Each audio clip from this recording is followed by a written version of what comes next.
First look, 2018 Honda Gold Wing and Gold Wing Tour. Not many manufacturers can say they've had a model in continuous production for 43 years, but Honda can make that claim with their legendary Gold Wing. Over those model years, Honda has set aside just 6 versions representing what it calls milestone models, the last of which was produced way back in 2001 with the introduction of the GL1800 Gold Wing.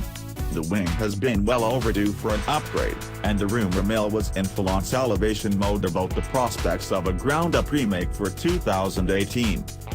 One might imagine how excited we morons were at the opportunity to see the new 2018 Gold Wing in the flesh a full day before it would be unveiled to the rest of the world. With that modest head start, we could have a story and video ready in time to showcase the new model and its changes the moment our NDA with Honda expired. The changes made to the new Gold Wing focused on 3 primary areas: power delivery and efficiency, handling and weight reduction, and technology. Want a hint about how successful the changes were? The 2018 Honda Gold Wing Tour is 90 pounds lighter than the 2017 model. New engine.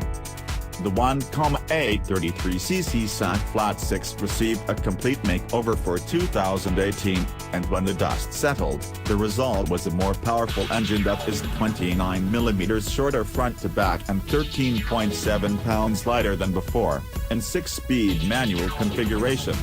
To achieve this shortness, the cylinder bore was dropped 1mm to 73mm, for a perfectly square bore and stroke of 73mm by 73mm, and the distance between bore centers was shrunk by 9mm to 81mm. Additionally, the cylinder offset from the left and right cylinder banks was reduced by 4mm. Finally, the crankshaft pulser, which is responsible for sensing piston location for diaphragm and ignition, was relocated to the rear, allowing the engine's front cover to move 7mm closer to the end of the crank. Transmission option. Readers should not be surprised to learn that the 2018 Gold Wing is available with a 7-speed dual-clutch transmission, DCT, particularly since the outgoing model was a manual 5-speed. Honda remains firmly committed to dual-clutch technology and claims the implementation in the Wing is their best iteration yet. In fact, one Honda rep, who is an avid road racer, said that he wouldn't consider owning the Wing without the DCT, from a performance perspective. However, Honda realizes that not every rider is interested in this technology, so both 2018 Gold Wing models will also be available with a traditional 6-speed manual transmission plus reverse mechanism. Ride modes. Since the new engine is controlled by ride-by-wire, RBW, 4 different ride modes are now available: Touring mode, Sport mode, Econ mode, and Rain mode. The default Tour mode provides engine response appropriate for the widest range of riding conditions, balancing power and comfort needs. Sport mode features more powerful acceleration and snappier throttle response, while on DCT models the RPM are allowed to climb higher.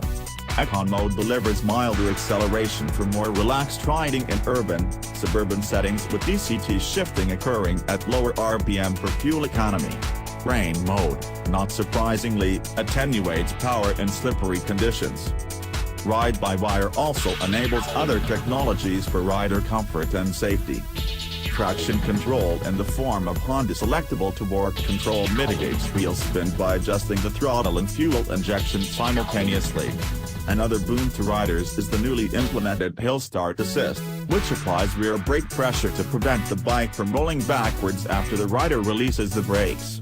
Although previously available, the Gold Wing's cruise control has been updated and had some components eliminated that are now better served by the RBW system. New suspenders.